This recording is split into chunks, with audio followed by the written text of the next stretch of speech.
네, 우리 기도하심으로 피우다 시작하겠습니다. 하나님 감사합니다. 오늘도 말씀 앞으로 우리를 불러주시고 주의 말씀을 묵상하게 하시니 감사합니다.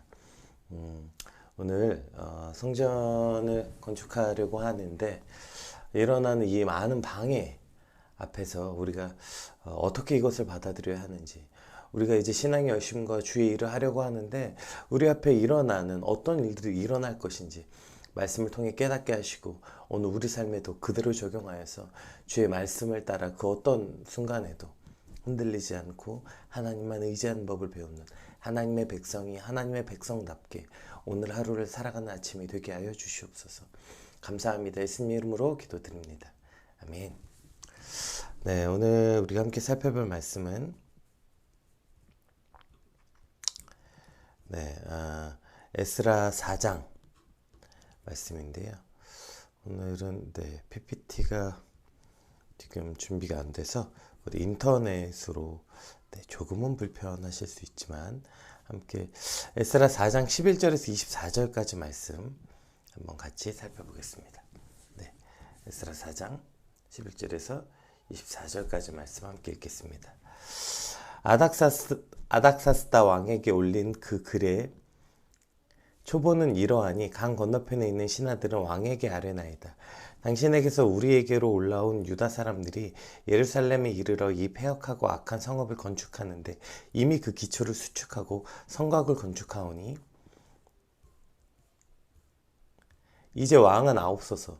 만일 이 성읍을 건축하고 그 성곽을 완공하면 저 무리가 다시는 조공과 관세와 통행세를 바치지 아니하리니 결국 왕들에게 손해가 되리이다.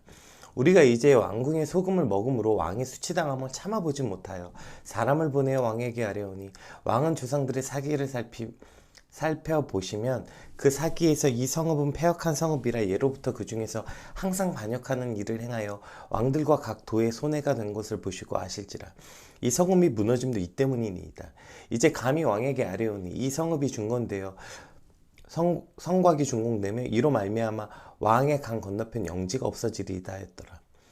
왕이 방백 르훔과 서기관 심세와 사마리아에 거주한 그들의 동관들과 강 건너편 다른 땅 백성에게 조서를 내리니 일렀으되 너희는 평안할지어다. 너희가 올린 글을 내 앞에서 낭독시키고 명령하여 살펴보니 과연 이 성읍이 예로부터 왕들을 거역하며 그 중에서 항상 패역하고 반역한 일을 행하였으며 옛적에는 예루살렘을 다스리는 큰 군왕들이 있어서 강 건너편 모든 땅이 그들에게 조공과 관세와 통행세로 바쳤도다. 이제 너희는 명령을 전하여 그 사람들에게 공사를 그치게 하여 그 성을 건축하지 못하게 하고 내가 다시 조서를 내리기를 기다리라. 너희는 삼가서 이 일에 게으르지 말라. 어찌하여 화를 더하여 왕들에게 손해가 되게 하려 하였더라. 아닥사스다 왕의 조서 초본이 르훔과 서기관 심세와 그의 동료 앞에서 낭독되매 그들이 예루살렘으로 급히 가서 유다 사람들에게 보고 권력으로 억제하여 그 공사를 그치게 하니 이에 예루살렘에서 하나님의 성전 공사가 바사왕 다리오 제2년까지 중단되니라. 아멘.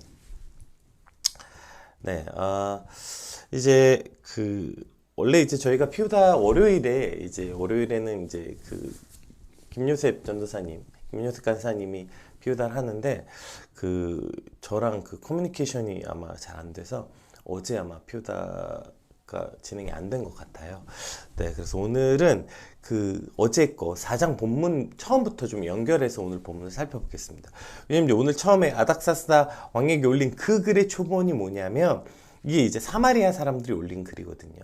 자, 우리가 이제 이스라엘 1차 포로 귀환 이후에 3장, 그러니까 주일 본문이 예루살렘에 그들이 들어와서 감격적인 그 성전 준공의 첫 걸음을 띄죠. 첫 삽을 뜨면서 그때 감격을 3장에 진짜 막 너무나도 잘 기록하고 있어요. 막 그들이 하나님을 찬양하고 대제사장들이 대성통곡하고 그 대성통곡 안에는 그들의 어떤 그간의 후회, 참회, 그리고 그 세월에 대한 어떤 야속함, 여러 의미로서 그들이 눈물을 흘리고 또 한쪽에서는 막 기쁨의 탄성이 터져 나오면서 그들이 하나님께 막 찬양을 올려드리고 막 찬양과 경배가 막 퍼져 올려오는, 정말 어떻게 보면 좀 기괴한, 어떻게 해서 막 대성통곡하고 기쁨의 탄성이 올라오고 찬양 소리가 끊이지 않는, 어떻게 보면 좀 기괴할 만큼 복잡한 감정들이 보이지만 그래서 더욱 감동적인 것 같아요. 그 장면이. 그게 더, 저건 정말 사실을 묘사한, 정말 감동적인 장면. 자, 그 장면이 이제 3장으로 끝이 나요. 그리고 이제 4장이 등장합니다. 자, 4장이 등장하자마자 누가 등장하냐면 사마리아인들이 등장합니다. 근데 우리가 이제 여기서 이 4장에서 그 시간 관계상으로 이걸 보면 시간 관계상 조금 맞지 않아요. 왜냐면 1절에서 5절은 고레스의 시대부터 다리오가 즉위할 때까지 있었던 그 사마리아인들이 성전 재건을 방해한 사건이 이제 4장에 기록되어 있어요. 근데 이제 왜냐면 이게 기록상 시기가 좀 안 맞는 게 6절에서 23절은 바사 제4대 왕 그 아하스로에와 바사 제5대 왕 아닥사스다 시대에 있었던 그 사마리아인들이 그 예루살렘 성벽 재건을 방해한 사건이거든요. 그래서 지금 보면 성전 재건 사건과 성벽 재건 사건이 이제 두 개로 분리되어 있는데 오늘 본문은 이걸 좀 분리하지 않고 기록되어 있어요. 그래서 6절에서 23절의 내용은 예루살렘 성전이 아니라 예루살렘 성벽 재건 사업과 관련된 그 시기거든요. 그래서 성전 재건 이후에 그래서 느헤미야 성벽 재건 이전에 있었던 사건. 그러니까 네, 그래서 이게 이제 스룹바벨의 주도하에 일어났던 제1차 포로 귀환과 예루살렘 성전 사건 기사를 기록한 그 1장과 6장 사이에 들어갈 내용은 사실 아니거든요. 시간상. 그런데 이제 이제 에스라에서 성전 재건 사건의 대적들로 이 공사가 중단됐다. 이게 이제 성전 재건뿐 아니라 성전 재건 못지않게 이 성벽 재건 공사 사건이 그 대적들의 집요한 방해로 중단되었다. 이것을 지금 보여주기 위해서. 그러니까 이 성전과 성벽이 재건할 때 사마리아인들의 집요한 공격이 있었고 그 공격 속에서 어렵게 지금 성전이 다시 재건되고 있는 이 사건을 그러니까 연대기적으로 오늘 본문을 보면 이 기록이 좀 매우 혼란스러워 보여요. 그래서 이게 지금 연대기적으로 쓴 게 아니라 어떤 그 주제에 따라서 그러니까 1차적으로 이 사건들이 선민의 역사와 회복, 그 선민 국가의 재건에 대한 그 대적들의 방해라는 주제. 그 주제의 측면의 일관성을 갖기 위해서 그래서 연대기가 아니라 그 주제를 가지고 기록됐다고 생각하시면 4장에 이 연대기가 막 이렇게 왜 왕이 막 이렇게 갔다 저렇게 갔다 이런 이유가 이제 여기 있습니다. 그래서 이제 1장에서 3장 앞서 살펴봤던 1장에서 3장에서 하나님의 돌보심과 포로 귀환으로 이제 그 성전이 막 회복되고 성전 재건 공사가 순조롭게 개시되지만 갑자기 4장에 들어서 성전 재건 공사가 막 수포로 돌아가는 사건 이게 막 이제 등장하는 거죠. 이것을 이제 말하려는 목적이 있는 거예요. 그래서 이제 이제 길게 이제 기술되는 대적들이 있었고 그들의 방해로 인해서 그 하나님의 백성들의 이 성전 건축이 어려움과 시련을 겪었다. 그러나 그 시련이 하나님의 또 다른 섭리이다. 이것을 말하고자 하는 아주 중요한 어떤 그 주제로서 4장이 기록됐다. 이것을 이제 기억하시면 될 것 같아요. 자, 그래서 4장이 시작되면 사마리아인이 등장하는데요. 이 사마리아인들은 누구냐면 원래 이 사마리아인들은 그 팔레스타인 땅이 없었습니다. 그래서 팔레스타인 땅에는 사마리아인이라는 종족이 없었어요. 그럼 사마리아인은 누구냐? 그 아수르 왕 때 그들이 이제 아수르가 북이스라엘을 멸망시키면서 그들을 아수르 땅으로 끌고 가는 대신에 그 당시 바벨론, 구다, 이와, 하맛 그리고 스발와임에 사는 사람들을 그 북이스라엘 지역으로 옮겨왔어요. 그러니까 제가 그 식민 지배 때 끌고 갔다고 했잖아요. 그래서 여기는 오히려 아수르 땐 끌고 간 게 아니라 다른 지역, 자신들이 지배하는 다른 피지배 지역 사람들을 끌고 온 거죠. 그래서 그들과 그러니까 북이스라엘 사람들, 그러니까 유다와 베냐민 지파를 제외한 10지파와 이 그 아수르 땅에 끌려왔던 바벨론, 구다, 이와 그리고 하마, 스발와인 사람들 사이에서 생겨난 혼혈 민족인 거예요.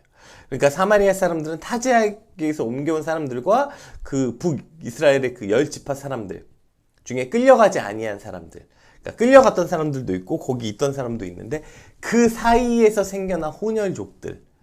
그래서 그들이 사마리아인들이었어요. 그래서 이들은 그냥 혈통적으로만 섞인 게 아니라 그들의 믿음과 신앙 역시 여러 신들을 섬겼고 여러 혼합 종교를 가지고 있었고 그래서 이들은 이미 사실 혈통적으로나 신앙적으로나 이스라엘과는 아주 이미 다른 민족이라고 봐야 하는 네, 그러한 사마리아인들이 이제 오늘 본문에 등장하게 됩니다. 자, 그래서 4장에 시작해서 이 사마리아인들이 와서 얘기합니다. 야, 너네 성전 짓는 거 우리도 같이 하자. 사실 뭐 우리가 뭐 따지고 보면 남도 아니지 않냐? 성전 그거 같이 짓자. 이렇게 얘기하는 거예요. 4장 시작할 때. 근데 이제 그랬을 때 스룹바벨과 그 예수아와 기타 이스라엘의 족장들, 그러니까 이스라엘 전체 리더들이 아주 명확하게 아니 우리는 홀로 건축하리라 이렇게 딱 선을 긋습니다. 아니 그 와서 돕겠다는데 굳이 왜 저럴 필요가 있나? 예, 그럴 필요가 확실히 있었기 때문에 이제 그렇게 하고 있는 거죠. 왜냐하면 이들이 아까 얘기했던 가장 큰 문제는 신앙의 문제가 있었어요. 그러니까 그들은 이미 여호와의 신앙을 갖고 있지 않았어요. 그들은 이미 우상을 섬기던 이방주의자와 통혼으로 형성된 민족이었기 때문에 그들은 이미 이방 우상과 여호와를 함께 섬기는 종교적 혼합신앙을 가지고 있었어요. 그래서 뭐라고 얘기하냐면 와서도 4장에 보시면 너희 하나님 이렇게 말해요. 그러니까 우리도 너희 같이 너희 하나님을 구하노라 이렇게 말해요. 그러니까 그들에게 하나님은 여러 신들 중에 하나였던 거죠. 생각해 보세요. 지금 스룹바벨부터 이 성경 재건을 주도했던 이 사람들은 최소한 1세대 사람들이 살아있을 수도 있고 1세대 사람들과 아주 가까운 사람들이었을 거예요. 그러니까 이들에겐 생각해보세요. 지금 그 대성통곡했던 이유가 뭡니까? 우리가 하나님을 떠나서 그러니까 지금 그들이 이렇게 그 모진 고난을 겪었던 이유가 이방신을 섬겼기 때문이잖아요. 하나님을 떠나서였잖아요. 그리고 이제 돌아와서 다시 하나님을 섬기겠다고 첫 삽을 뜨는데, 근데 다시 저 혼합주의와 함께 한다고요? 이들에겐 있을 수 없었던 일이죠. 단호하게 거절합니다. 자신들이 사실 여러 번 설명하지 않았습니까? 이스라엘이 망한 건 이스라엘 하나님을 떠난 적이 없다니까요. 이스라엘 멸망할 때도 이들은 늘 제사 드리고 있었어요. 그런데도 망한 거죠. 왜요? 그 제사 성전 안에서 다른 이방 제사장들과 그 혼합된 종교주의가 있었기 때문에 망한 거라고 여러 번 설명드렸죠. 그런데 또 혼합주의를 들어온 걸 시작부터 이제 성전 건축에 첫 삽을 뜨는 그 순간부터 함께한다. 그래서 단호하게 아니 우리가 홀로 하겠다 이렇게 말하죠.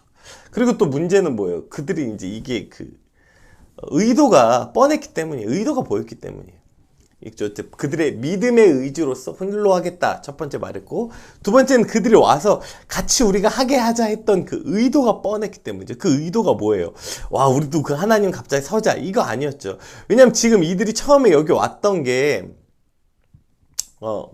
여기, 이스라엘 백성들이 이제 온 이유가 뭐냐면, 왕의 조서를 가지고 온 거잖아요. 그러니까 왕이 이제 그 지역을 내가 너에게 주겠다. 그러니까 이제부터는 그 지역의 어떤 패권이 유다에게 있었기 때문이에요. 그러니까 이제 이들에게 그걸 경계하기 위해서 함께하면서 그 어떤 헤게모니를 나눠 먹거나 혹은 자기 쪽으로 갖고 주도권을 가져오자는 저들의 정치적 의도가 뻔했기 때문이죠. 어쨌든 뭐 그러한 신앙적 이유와 정치적 이유, 이 모든 것 때문에 우리는 함께하지 않겠다. 그렇게 해서 이제 우리는 홀로 하겠다. 이렇게 명확하게 얘기하는 거죠. 그 고레스 칙령을 가지고 왔던 어떤 팔레스타인 지역의 그 전체적 그 주도권, 뭐 이런 문제도 있었겠죠. 어쨌든 그렇게 해서 이제 우리끼리 하겠다 했더니 이제 이들이 그 다음부터 핀트가 나간 거죠. 오케이, 그랬어? 그럼 이제 우리가 아예 너희가 이걸 못하게 해주마. 그래서 이제부터는 그들이 계속해서 방해하는 사건. 그래서 여러 사람들에게 고발하는 글을 계속 올립니다. 그리고 오늘 본문은 이제 그 고발하는 글이 이제 그 아닥사스에게 올라가는 그 내용이에요. 그래서 이제 그들이 이제 성전을 건축하고 있다. 그래서 쭉 올라옵니다. 그래서 우리가 오늘 본문 살펴보면 이제 아주 이들이 같은 편인 게 여지없이 드러납니다. 보세요. 뭐라고 공격하냐면 조서가, 자, 이제 왕은 아시옵소서. 만일 이 성읍을 건축하고 그 성곽이 완공되면 저 무리가 다시는 조공과 권세와 통행세를 바치지 아니하리다. 자, 뭐예요 결국에? 돈이에요, 돈. 그러니까 이게 이제 당시에 말씀드렸잖아요. 그러니까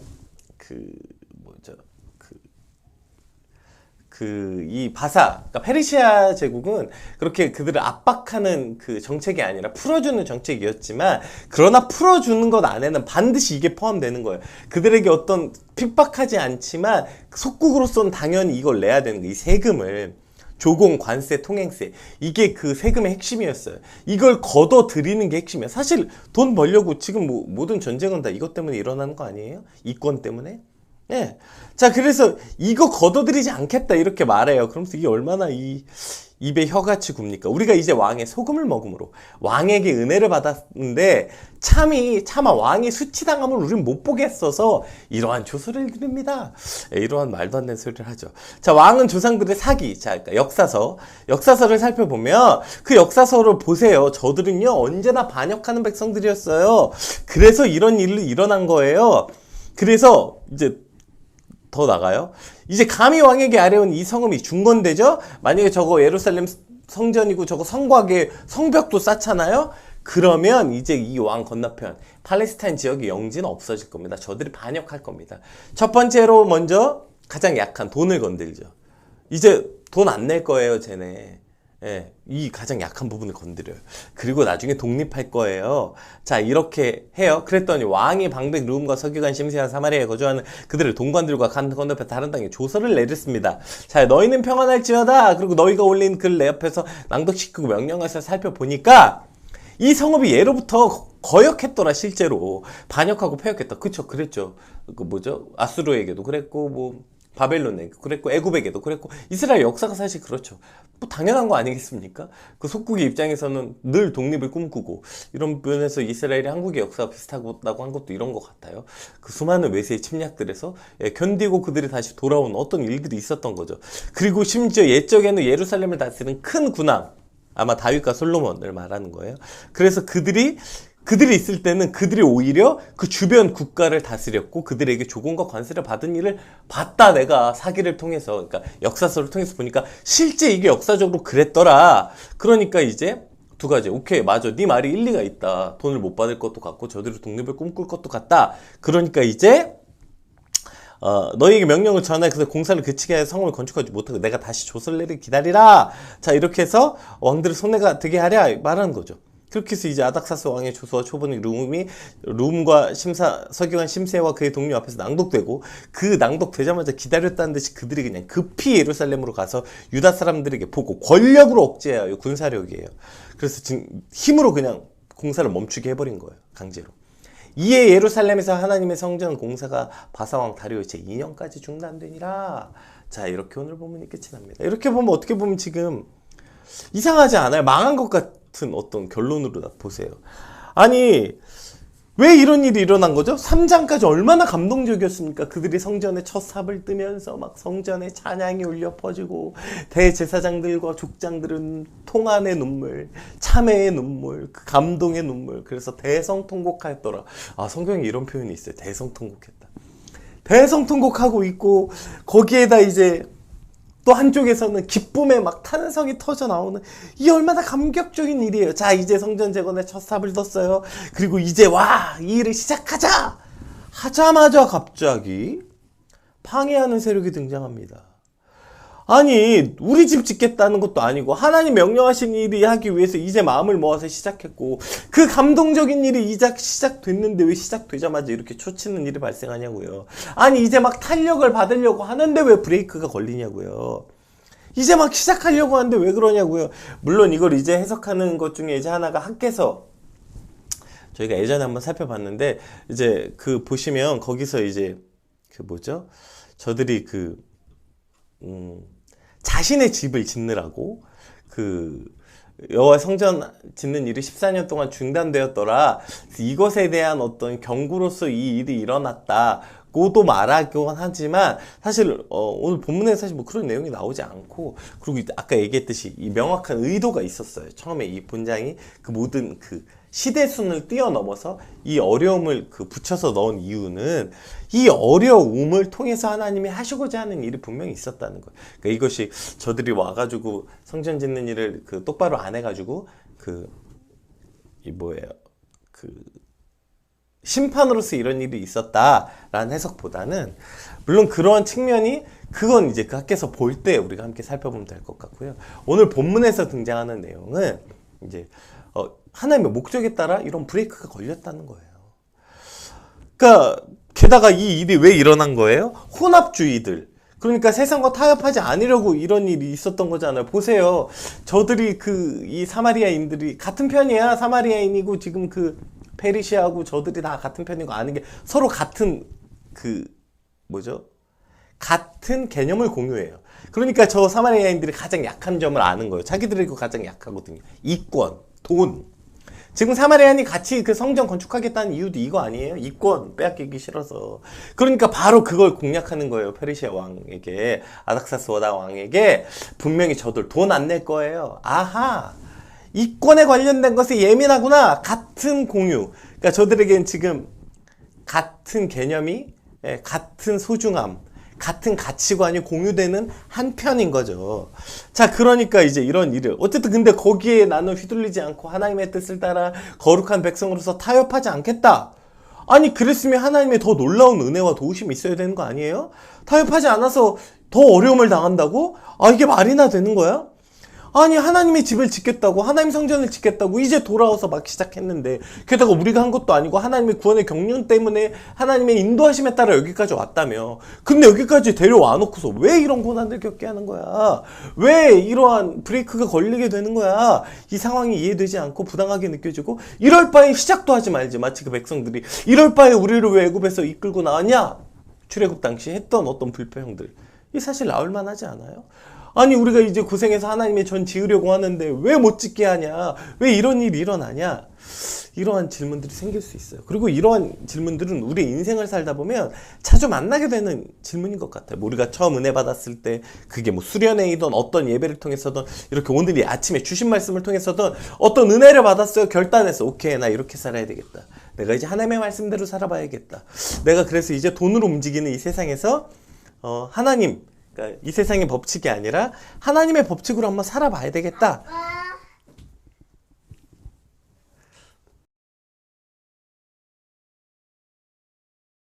아빠. 네, 저희 아들이 문이 안 잠겨 있어서 들어왔네요. 네, 어쨌든 이제 이러한 그러니까 세상의 법칙이 아니라 하나님의 법칙으로 살아봐야 되겠다. 그런 생각을 마음 먹게 되면 마치 온 세상이 다 마음 먹고 나를 공격하는 것 같은 느낌을 들게 한다는 거죠. 그럼 뭔가 내가 그렇게 결단했으면 하나님이 더 도우시고 하나님께서 분명히 힘을 주실 것 같은데 오히려 이런 방해하는 일이 생겨난다는 거죠. 이게 우리가 사는 세상인 것을 기억해야 돼요. 왜냐하면 저들은 모두 한 편이라고요. 그래서 우리가 하나님의 말씀대로 하나님의 뜻에 따라서 살아가려고 마음을 먹게 되면 그러면 이런 일이 일어난다고요. 아, 하나님이 우리가 그렇게 되면 마치 정말 도움이 있을 것 같지만 오히려 이러한 방해. 왜냐면 저들이 어차피 한 편이라니까요. 자, 그러면 여기서 우리가 하나님 여기를 통해서 여러 의미가 있죠. 이러한 일을 하려고 하는데 이런 브레이크가 걸리는. 근데 우리가 여기서 첫 번째 기억해야 될 게 이거예요. 아, 누구 편인지 확실히 해지는 거예요. 아, 저들은 한 편이고 나는 하나님 편이구나. 이 편이 확고히 구별되는 거. 왜요? 그래야 구별. 거룩한 백성들의 삶의 방식이 뭡니까? 구별 아니에요. 구별. 저들은 저들의 삶의 방식이 있는 거예요. 그럼 나는 하나님의 편이면 하나님의 편으로서의 삶의 방식이 있는 거라고요. 아, 우리가 여기서 내가 의지하고 기대하고 소망할 뿐이 세상의 누군가가 아니라 회사의 누군가가 아니라 내 삶을 이끌어줄 것 같은 돈과 권력과 어떠한 미래에 대한 확고한 보장이 아니라 나는 하나님 편이고 그러면 하나님 편이라면 나를 도우시고 인도하시고 내가 의지할 분이 오직 하나님이시라는 걸 확실히 알게 되는 거예요.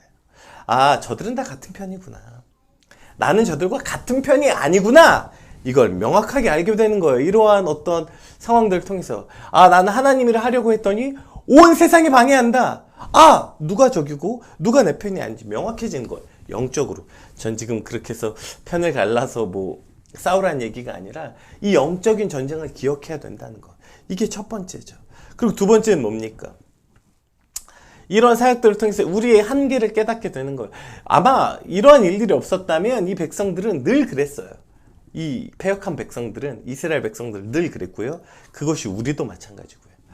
막 성전 건축해서 그들의 환호와 기쁨 속에서 막 건축이 막 잘 돼가지고 막 점점점점 막 성벽이 막 쌓아지고 막 되죠? 분명히 하나님이 왕의 마음을 움직여서 이 일이 일어났다고 처음에 1장 할 때 얘기했잖아요. 이게 무슨 자기들의 뜻대로 된 거 아니잖아요. 하나님이 역사의 주관자로서 고레스의 마음을 감동시켜서 이렇게 됐고, 그들이 올 때 저들의 원주민으로부터 재물도 많이 받았고, 그 모든 상황과 환경을 하나님이 인도해 주셨는데, 아마 이거 없었으면 이들 분명히 성전 다 지어놓고 자기들이 했다고 했을 거예요. 야, 이거 우리가 했다. 우리가 엄청 신나게, 야, 이거 우리가 애쓰고 노력해서 했다고 분명히 자기들끼리 자축하고 자기들의 수고를 말했을 겁니다. 이게 인간의 악함이기 때문이죠. 그래서 우리에겐 반드시 이런 브레이크가 필요한 거예요. 브레이크가 걸릴 때마다 아는 거예요. 내 인생에서 이거 왜 내 뜻대로 안 되지? 이거 내가 하려고 했는데 왜 안 되지? 왜 하나님 안 도와주지? 내가 내 인생에 내가 나의 유익과 만족을 위해서 한 일 아니라 때론 그것이 하나님을 위해서 한 일, 내가 좋은 의도와 선한 의도와 선한 마음을 가지고 시작한 일일지라도, 내가 선하게 하나님 내가 주를 위해 살겠다고 했는데 왜 방해하십니까? 왜 이걸 지켜주시지 않았습니까? 왜냐하면 나를 너무 잘 아시기 때문이에요. 그것이 만약에 브레이크가 걸리지 않으면 뻔합니다. 저거 분명히 지가 했다고 할 게 뻔해요. 그럼 여기서 우리는 명확하게 아는 거예요. 그 브레이크가 걸릴 때마다. 거기서 멈춰서 하나님 어떻게 합니까? 도와주세요. 거기서 한 번 더 하나님의 은혜와 도우심의 경험이 필요한 순간이구나. 만약에 오늘 우리 인생에, 나의 인생에 브레이크가 걸려 있습니까? 내가 선한 의도, 좋은 의도로 했지만 그것이 멈춰 있어요? 그럼 우리가 거기서 깨닫는 거예요. 이 자리가 다시 하나님의 은혜를 체험하는 시간이구나. 내가 그래서 다시 이 자리에서 하나님의 은혜를 체험해야 이것이 내가 한 것이 아니라 하나님이 한 것인 걸 우리가 깨닫게 되는 순간이구나. 그러면 이것이 위기가 아니라 곧 기회가 된다는 거. 이것이 오늘 본문의 주제입니다.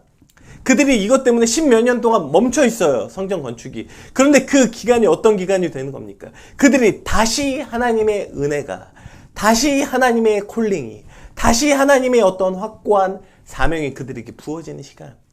그래서 이거 우리가 시작한 일 아니고 완성할 뿐도 우리가 하는 거 아니고 이 모든 일은 하나님이 하셨구나 라고 고백하는 은혜 받는 시간이었다는 사실이죠. 오늘 우리 인생에서도 만약에 브레이크가 걸려 있다면 이 시간이 우리에게 그러한 시간이어야 합니다. 내가 하려고 노력했는데 왜 주님 제 뜻대로 안 됐습니까? 왜 일이 멈춰졌습니까? 그 브레이크가 이제 하나님이 다시 하시는 것을 깨닫는 시간이 되시는 저 여러분 되시기 주님으로 축복합니다. 또 여기엔 아주 중요한 게 있어요. 또 여기에 인간의 악함이 또 하나 들어있는데 너무나도 잘 압니다. 저도 사역하다가 늘 자주 경험해요. 예를 들어서 저는 분명히 너무 좋은 의도로 교회나 저희 단체에 이런 걸 하자고 말했어요. 그리고 그 일을 진행하려고 하는데 그게 이상하게 말도 안 되게 꼬이거나 안 되는 경우들이 있어요. 그리고 저는 분명히 너무나도 좋은 의도로 그 사람에게 말했는데 그 사람이 다른 의도로 받아들인 경우들이 있어요. 그럼 나는 선한 의도로 했는데 이게 왜 안 되지? 왜 이렇게 되지? 그럼 여기서 우리가 반드시 기억해야 될 게 있어. 그래 싸워가지고 이겨서 내 뜻대로 하겠다. 아니요. 그럼 거기서 멈춰야 되는 이유가 있는 거예요. 그 멈출 때마다 뭘 기억하게 됩니까? 또 알게 되는 거예요. 이 일을 내 뜻대로 하는 거 아니지. 이 가정이 내 가정이 아니지.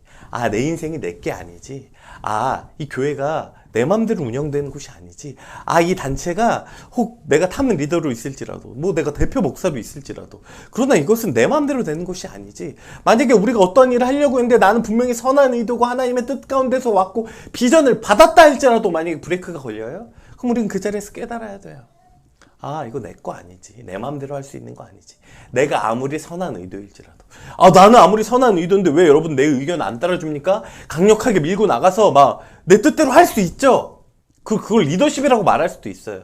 근데 여러분 대부분 그런 리더십은 패단을 낳게 됩니다. 그건 분명히 내 마음대로 하고자 하는 악한 의도가 들어가요. 아무리 내가 선한 의도고 확고할지라도 내 사랑하는 동역자들이 함께한 이들을 이해하지 못한다면 멈춰서 기다려야 돼요. 왜요? 하나님이 그렇게 하신 거니까요. 그건 그 사람들이 이해를 못하고 그 사람들의 수준이 낮고 나는 수준이 높아서 그 일이 일어난 게 아니라 하나님이 그렇게 하신 거라고요. 그럴 때마다 알아야죠. 이거 네 마음대로 되는 것 아니야. 네 마음대로 할 수 있는 거 아니야. 네가 마음 먹었다고 다 되는 거 아니야. 그 의도가 확실하고 비전도 확실하고 그렇다 할지라도 네 마음대로 되는 거 아니야.